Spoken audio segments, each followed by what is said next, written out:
Here we have my little cabinet. So I've got myself a toasty maker. This was one of the first things I bought when I moved in. I've also got a kettle. Kettle, like so important when you're English. Nothing better than the brew, which is what I thought when I came over here. However, I think I use it more to boil eggs than I do to drink tea, because the last thing you want when you're fucking dripping wet is a cup of tea. So I'm like turning into a non-British person. I also have a nice blender, which is really good for making smoothies, trying to keep myself healthy, but I don't really use it that often anymore. My friend Jess, who actually lives directly above me, she gave this to me because she bought one when she moved in, and I wanted one when I moved in, and she said, have mine, I don't use it and I probably never will. So she gave it to me. I was really enthusiastic and was like, yeah, oh my god, thank you so much. I'm gonna make smoothies every morning for breakfast. No, that doesn't happen. You wake up 15 minutes before you're supposed to leave and you don't have time for that shit, right? You grab a yogurt, you get on your bike, you eat your yogurt at school. Or you pack up some Frosties, you grab some milk and you eat them at school. Everyone eats breakfast at school. So, yeah, I don't really use this anymore. But it's there if I need it. I also have, now this is a new addition, I have a cooker, right? This tiny little frying pan thing that just plugs in and ping, it's up. So I can now make sausages. Not that they really have many sausages over here, they're all a bit shit. I can now boil potatoes, I reckon. I haven't tried. The only thing I've used this for is to make an omelette and make fried eggs. That's it. Because Jess gave it to me for my birthday. She bought it as a birthday present, which was really, really nice. So yeah, I've not had long. It's only the 6th of August today, so I haven't explored enough yet. I need to go to Tesco and get myself some like kind of meat that I can fry up. So yeah. Here I have my laptop, which unfortunately it broke in the heat. But I didn't really want to bin it. I felt like it's got all my stuff on it and it's very unfortunate. And there's part of me that thinks that if I keep it long enough, it will somehow fix itself, which I know is unlikely, but I don't know.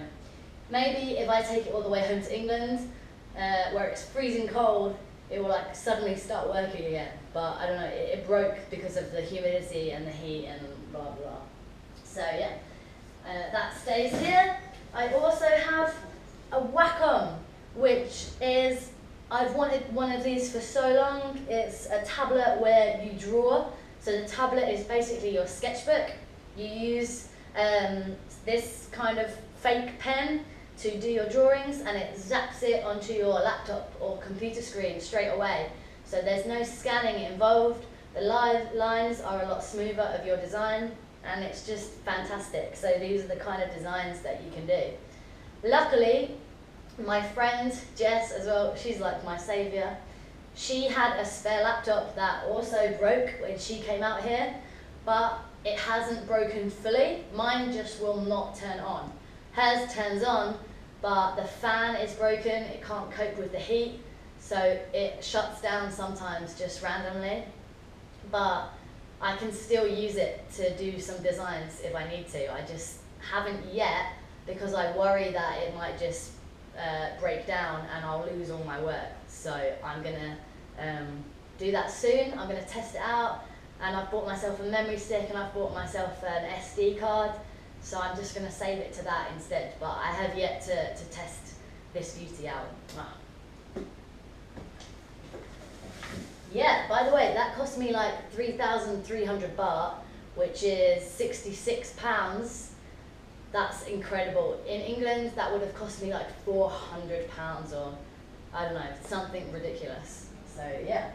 Also, I have my Expat Diaries, entitled my YouTube channel, Expat Diaries and Traveller Tales. So, keep myself busy and write up some of my travels. So, yeah, boom. hilarious stories I need to write down, but I haven't had time yet.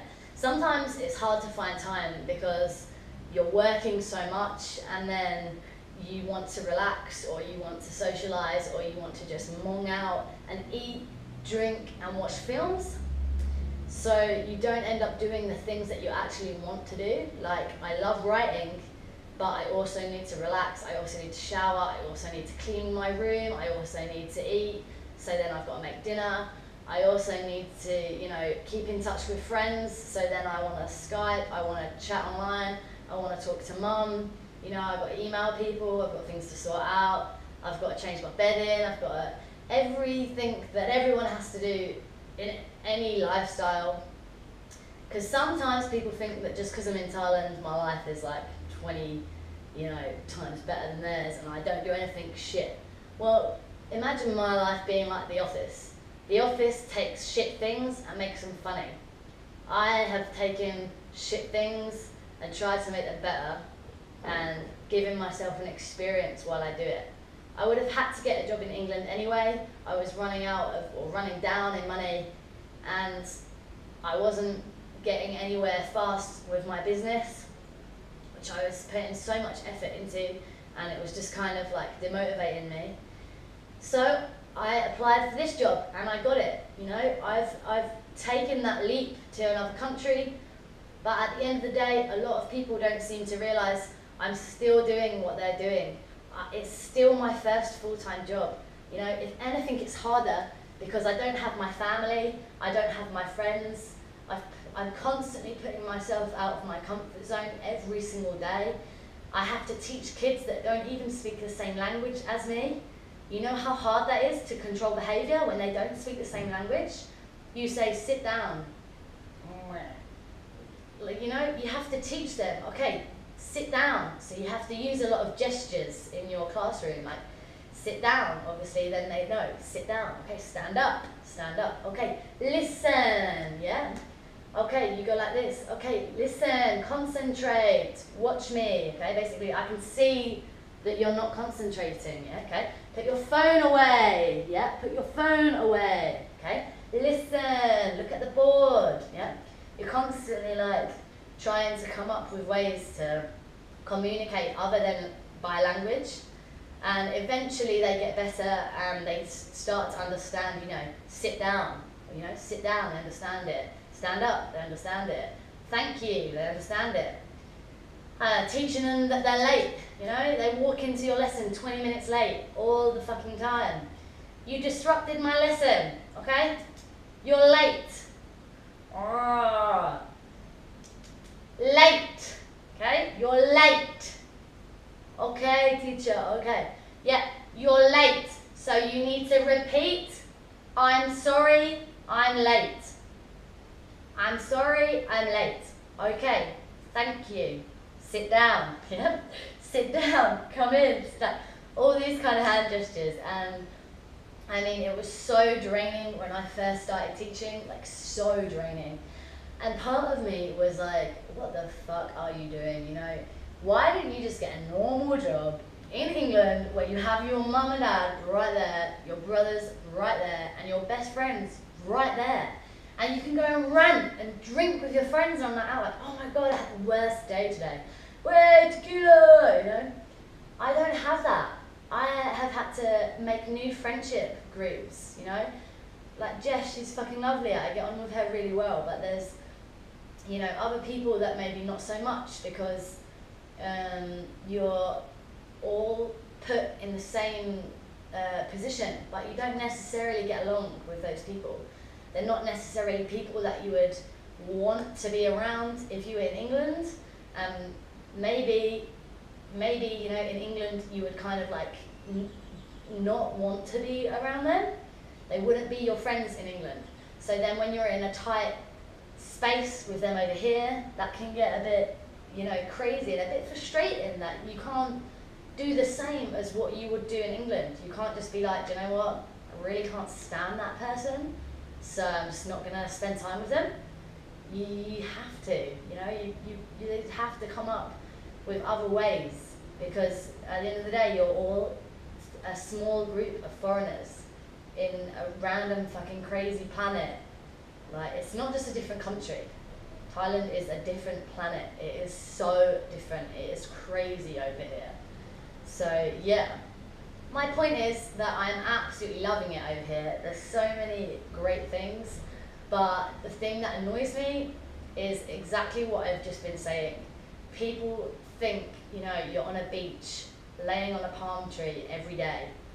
I am working my arse off to have this life, okay? I've made this life for myself. I live over here because I chose to move out here. I'm coping every day with different things. I'm growing as a person every single day. It's basically like when I was battling my illness.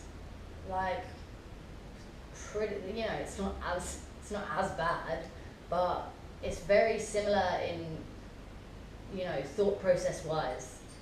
I'm definitely growing as a person, and that is why I choose to stay. There have been several times when I've thought to myself, fuck it, that's it, you know, I want to go travelling, I'm fed up with this.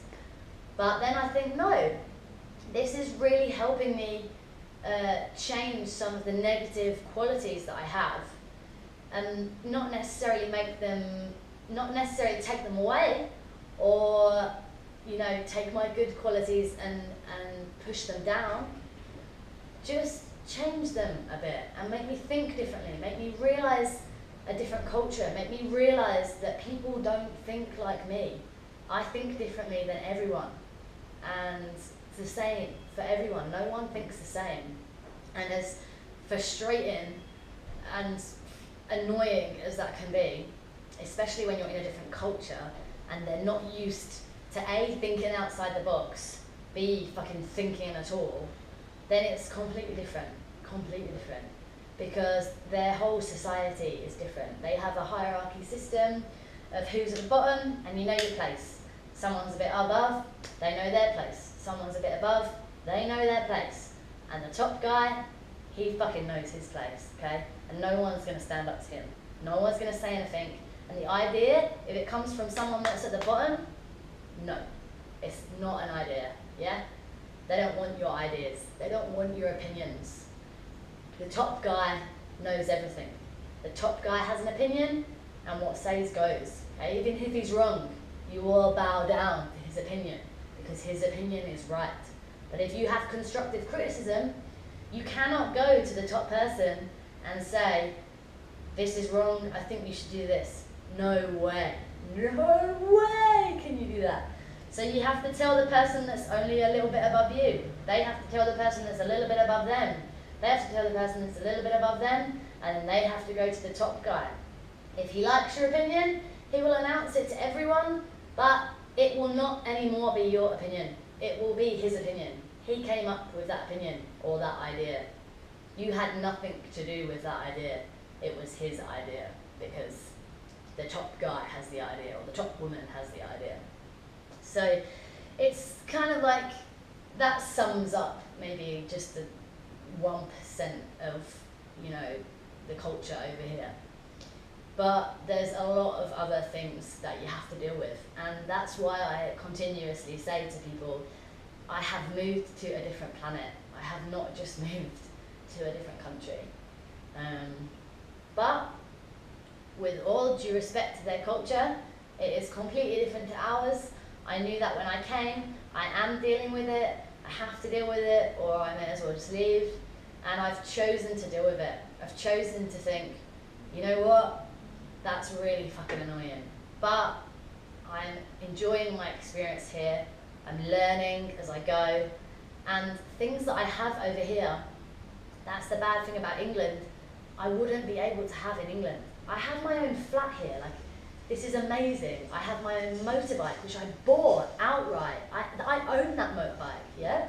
I'm coping on the wages that I get given. I save probably more than half a month of what I earn, yeah?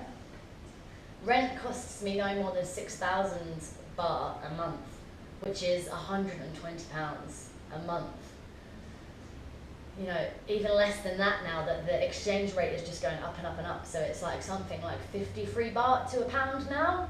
So even less. So it'll be maybe like £100, £110 depending on how much electricity I use, because I pay for that.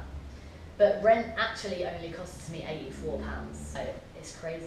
It's not like I'm stingy either. I go out regularly, I travel at weekends, like I try and have the best time possible, and I still save money. So, yeah, it's fucking fantastic.